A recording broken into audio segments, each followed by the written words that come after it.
Hey guys, I am walking. Why am I walking? Because one, I gotta do it for this class that I'm in, and I gotta get 10,000 steps a day.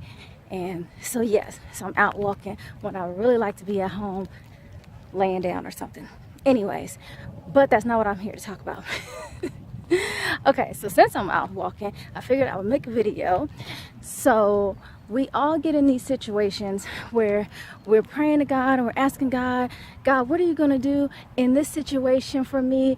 And, I'm releasing my faith, releasing their faith. And, they're praying for all of these things. But what is the work that they're putting in?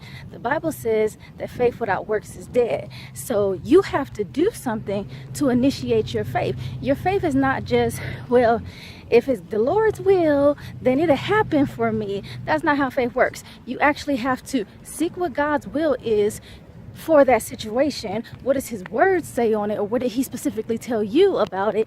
And whatever he told you does not contradict what his word says. Okay, God is not going to tell you this person is my husband, but then this person is married to somebody else. That's not how the word works. But anyways, so you're seeking his will, you're seeking what he told you to do in that particular situation, and then you're acting on it in faith.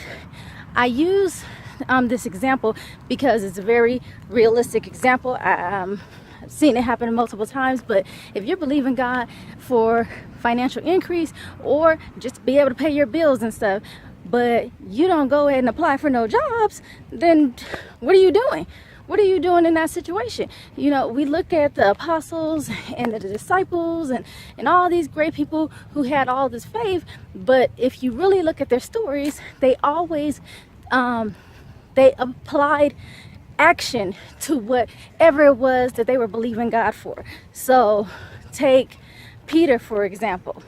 Peter, when he said, okay, well, Lord, if that's you, let me come to you in the water. Let me walk on the water.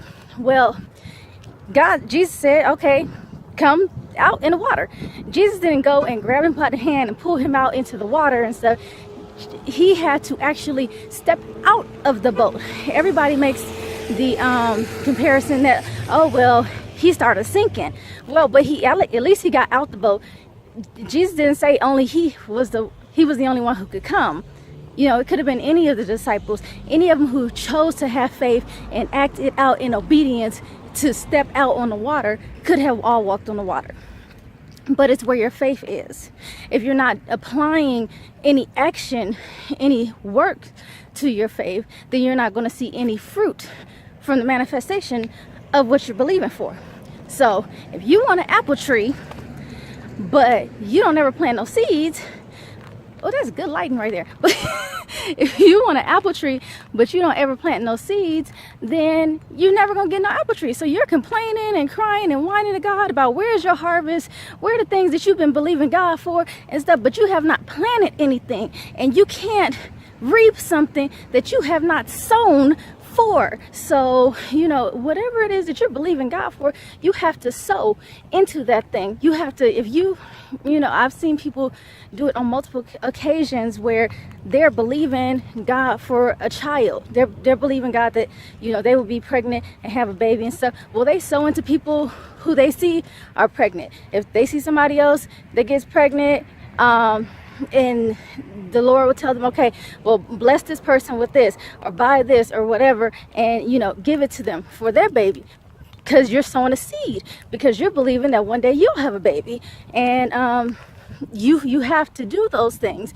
It's practical things. God is not going to tell you to go super spiritual, spooky type things. He's going to tell you practical things that you can do in your everyday life. Okay, so let's see. Abraham, when the Lord told Abraham, okay, well, if you believe me and stuff, and I told you that I'm going to bless this son of yours, Isaac, then I want you to go take him up there, and I want you to sacrifice him. Well, Abraham believed God.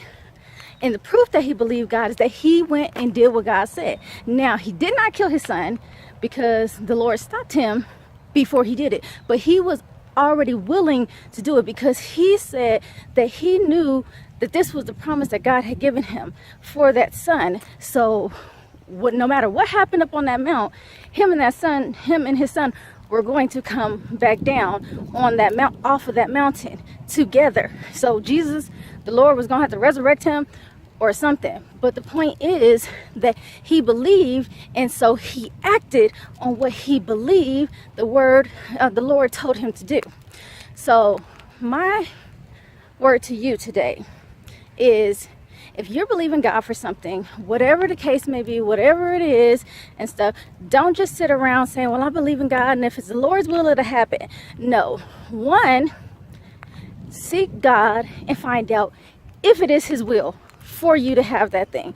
Seek his word, open the Bible, read it, find out what it says about that particular thing. If you're believing God for healing, it is God's will for you to be healed. Okay, if you're believing God for finances, it is his will for you to have all your financial needs met. Okay, that's what his word says.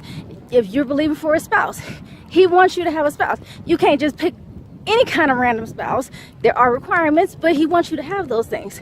So seek him for what it is that he wants you to have. Seek his will for your life, and then ask him, what do I need to do in this situation in order to see the manifestation of this thing in my life?